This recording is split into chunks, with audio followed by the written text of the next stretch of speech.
In 1922, Charles Osborne began to hiccup and never stopped till 60 years and listed in Guinness World Record.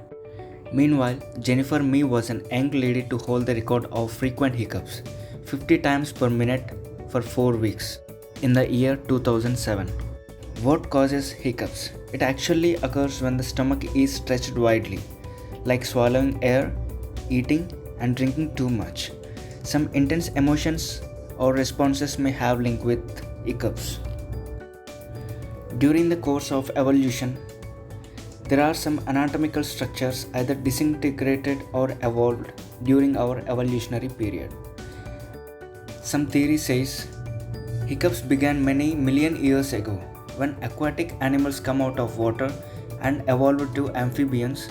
The structural changes and anatomical changes first caused hiccups in frogs and crocodiles, passed over generations, and humans also acquired that hiccups.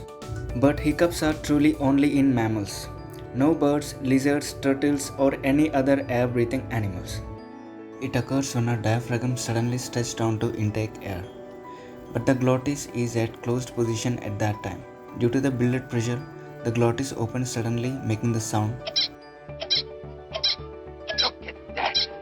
So what is the function of hiccups? It is not proved that hiccups are good for our well-being or any medical advantage of human beings. Hiccups mostly occurs in infants and sometimes in the babies far before than birth. Sometimes hiccups won't stop and we try all the home remedies in order to stop them. But none of them proved successful hiccup remedy.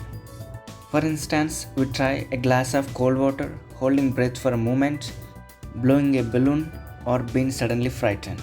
But we know what would works for us.